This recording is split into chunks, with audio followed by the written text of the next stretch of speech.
No one can harm us more deeply than ourselves, for we are our own worst enemy when we surrender our freedom. Have you ever wondered why, at times, it feels like an entire society loses its grip on reality? How seemingly rational people begin to embrace irrational ideas on a massive scale. This dangerous phenomenon, which has intrigued thinkers and historians for centuries, is known as collective psychosis. Today, I want to invite you on a profound journey that could forever change the way you view society, reality, and most importantly, yourself.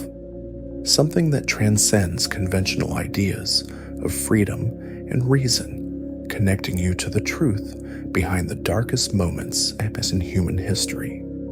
We're talking about awakening to the understanding of collective psychosis, a phenomenon that shapes and distorts the perception of entire societies with devastating consequences. What you are about to uncover isn't just about what happened in the past. It's about what might be unfolding right now, right before your eyes, often subtly and imperceptibly. This isn't just about identifying manipulations or questioning systems of power. It's a call to understand how your mind and emotions can be used as tools of control, and more importantly, how you can break free from this web. Imagine there's a secret that explains why the people around you start believing in absurd ideas, how entire nations succumb to destructive ideologies, and how fear can be transformed into a mechanism of absolute control. Imagine discovering how every thought you have, every emotion you feel, can be manipulated to shape the world around you in ways you never suspected. Get ready. What I'm about to share is not just a warning, it's an invitation to open your eyes and see what many cannot. Once you understand the phenomenon of collective psychosis, you'll find you'll never be the same again. You'll have the power to identify the signs, resist manipulations, and live consciously, no matter the forces trying to shape your perception. In the moments ahead, I will guide you through a journey into history, psychology, and the mechanisms that trigger this phenomenon. This will not just be a reflection, but a revelation that connects what we know about the human mind to the strategies that can dismantle our inner and outer freedoms. This is a crucial moment because just as the phases of the moon influence nature's cycles, collective psychosis follows its own cycles. Understanding these patterns is the key to escaping them. Stay with me until the end, because what you're about to discover could be the awakening to a new level of consciousness. Not just to protect yourself, but to be a light in the darkness, inspiring others to do the same. The journey begins now. Before we dive deeper, let's reflect on a striking observation by the renowned psychologist Gustave Le Bon. The masses have never thirsted for truth. They turn aside from evidence that is not to their taste, preferring to deify error if it seduces them.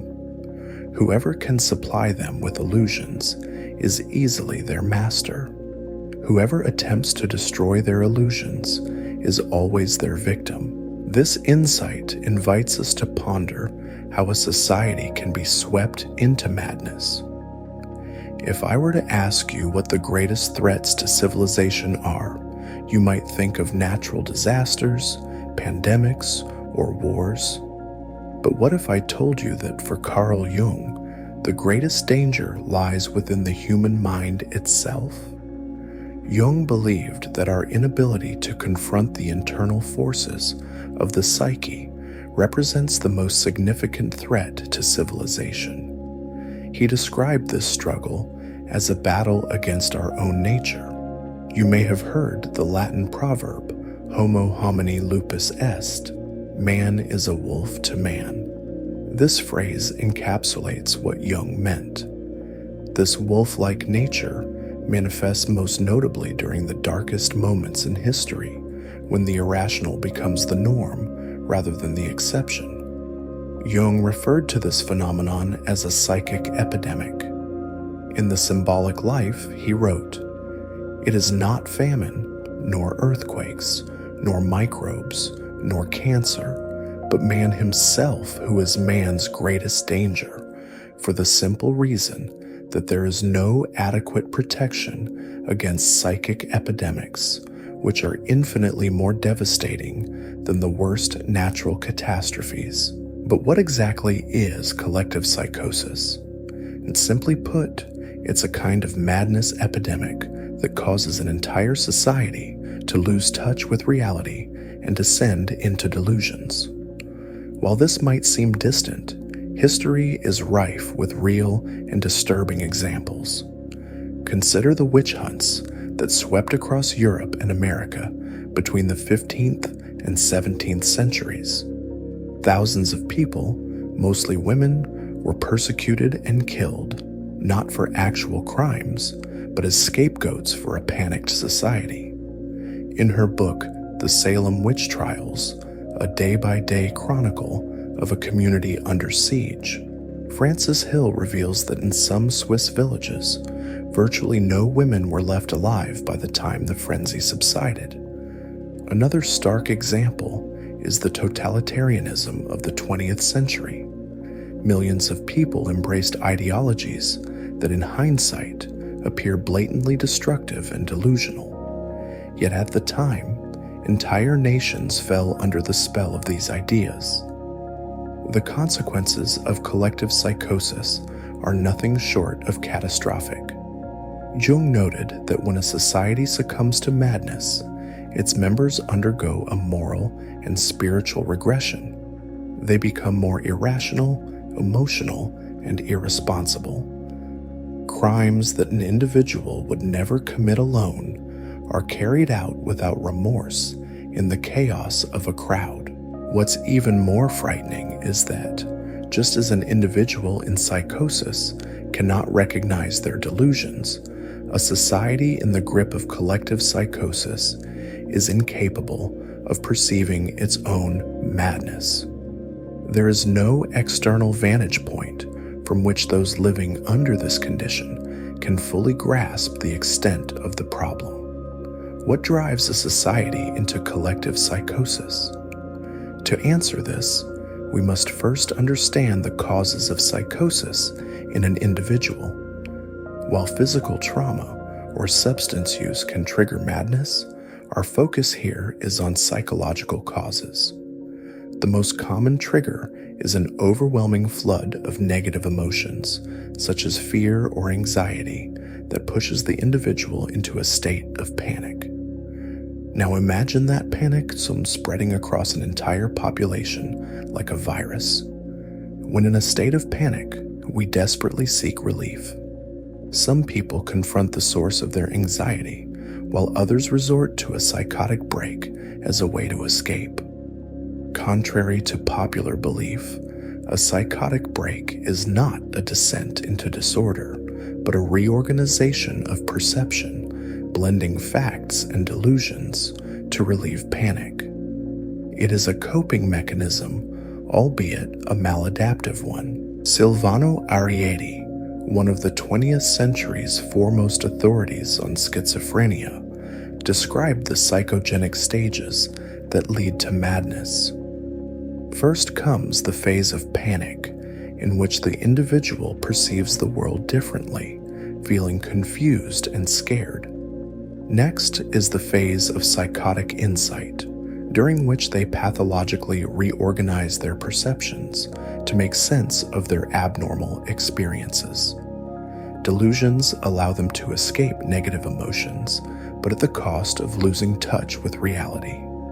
Now imagine scaling this up to the level of an entire society. Collective psychosis happens when a vulnerable population is pushed into a state of panic by threats, whether real, imagined, or fabricated. The delusions that emerge take specific forms depending on the historical and cultural context. In modern times, one of the most dangerous manifestations of this phenomenon is totalitarianism. According to historian Arthur Lewis, totalitarianism is the phenomenon of centralized, total state power, accompanied by the destruction of individual human rights. Under totalitarian regimes, society is divided into rulers and the ruled. Both groups undergo pathological transformations. The rulers are elevated to an almost divine status, while the masses become dependent and psychologically regressed. Hannah Arendt described this transformation as an attempt to change human nature itself. Yet instead of creating a utopia, it destroys healthy minds and promotes dehumanization. Under totalitarian regimes, tools such as fear, propaganda, isolation, and narrative control are used to manipulate and subjugate populations. Through these methods, the masses are driven into a state of chronic panic and total submission. To resist this, it is essential to strengthen individual minds, promote critical thinking, encourage freedom of expression, and create spaces for autonomy and cultural resistance. As Albert Camus said, "The only way to deal with an unfree world is to become so absolutely free that your very existence is an act of rebellion." The fight against collective psychosis and totalitarianism begins with each of us. May we serve as beacons of sanity in times of darkness. Resisting totalitarianism demands constant vigilance. The ruling elite knows that the most crucial battle is not fought solely on the physical or political plane, but in the minds of the people. For this reason, they invest heavily in narrative control and emotional manipulation. To counter these forces, we must become aware of our psychological vulnerabilities and work to strengthen them against such influences. One essential way to do this is through education, not just formal education, but self-education, developing critical thinking, learning to question authority, and recognizing propaganda and manipulation when we encounter them. It is equally vital to maintain genuine connections with others. Totalitarian regimes thrive on isolation and dehumanization. Fostering empathy, building true human bonds, and refusing to see others as enemies are powerful ways to resist the totalitarian mindset. Protecting our privacy and personal autonomy also becomes indispensable. As technology advances, monitoring and controlling populations becomes easier. We must be cautious about our digital routines, support technologies that safeguard privacy, and resist trading freedom for convenience. Furthermore, freedom of speech and freedom of the press must be defended at all costs. These are often the first targets in a totalitarian takeover. Even when we disagree with certain opinions, protecting the right to express them is crucial to preserving a free society. This includes supporting independent journalism and alternative platforms that challenge official narratives. We must also recognize that totalitarianism rarely appears overnight. It infiltrates gradually through small steps that make the next one less shocking. It is essential to draw clear boundaries and say no to intrusions on our freedoms, even when they are justified as measures for our own good. Art and culture also play a vital role in the fight against oppression. Totalitarian regimes seek to control art because they recognize its power to inspire and unite.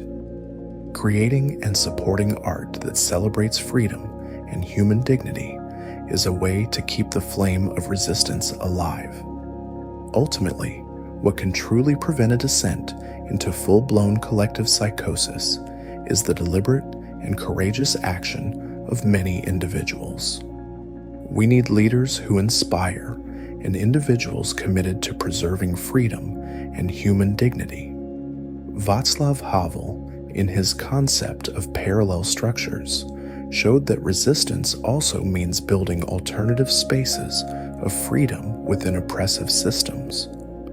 When these structures grow and multiply, they create a parallel culture that offers hope and refuge from the madness of totalitarianism.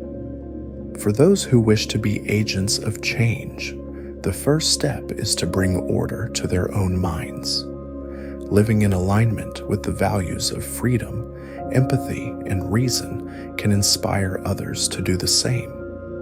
Jung referred to this as the redeeming personality, the individual who, even amidst chaos, manages to preserve their sanity and illuminate a path for others. As Thomas Paine declared during another dark period in history, tyranny, like hell, is not easily conquered, yet we have this consolation. The harder the conflict, the more glorious the triumph. Fighting against mass psychosis and totalitarianism is, without a doubt, one of the greatest challenges of our time. But as long as there are people who value freedom and resist manipulation, hope will endure. Albert Camus, with his timeless wisdom, said, "The only way to deal with an unfree world is to become so absolutely free that your very existence is an act of rebellion." The choice is in our hands. We can succumb to the collective psychosis of totalitarianism, or we can rise to defend freedom, dignity, and human sanity. Let us be the ones who rise, not just for ourselves, but for future generations. For in the end, freedom is not just a right, it is a responsibility. And the fight for it, though arduous, is the essence of our humanity. Even when the task seems monumental and the fight against collective psychosis and totalitarianism feels overwhelming, we cannot allow ourselves to fall into despair. History shows us that while the power of tyranny is great, human resilience is greater. There have always been those who resisted, who refused to yield, who lit the way for others. These figures were not necessarily great political leaders or glorified heroes, but often ordinary individuals who chose to act with courage, dignity, and humanity. The fight against mass psychosis is not a battle won with violence or force. It is a struggle for the minds and hearts of people, for the restoration of rationality, empathy, and common sense. This requires continuous effort to inform, educate, and inspire, to create spaces where freedom can flourish, even if only as a small flame in the darkness. Above all, we must believe that every action matters. Every act of kindness, every effort to seek truth, every genuine human connection is an act of resistance against dehumanizing forces. Change begins within us and ripples outward to those around us, like circles in water. Hope lies in the understanding that while collective psychosis is a powerful phenomenon, it is never invincible. To prevent totalitarianism or any form of oppression from taking hold, we must remember that freedom is not just a political state, but a psychological and spiritual condition. We must cultivate it within ourselves and in our communities, ensuring that the human spirit continues to thrive. The outcome of this struggle is not set in stone. It will depend on our choices as individuals and as a society. As the philosopher Søren Kierkegaard said, "Tyranny begins when people give up their inner freedom. Therefore, let us never give up. Let us be the beacon in stormy times, the voice of reason amidst chaos, the flame that refuses to be extinguished. The world will always need those who, in the face of collective madness, choose to remain sane. And it is this choice that defines not only our present, but the future of all humanity. Freedom, after all, is a shared responsibility, and its price is constant vigilance. The choice is ours to succumb to the psychosis of totalitarianism or to rise as guardians of freedom and human dignity. Let us be those who, instead of surrendering, stand to fight, not with weapons, but with courage, compassion, and an unwavering commitment to the truth.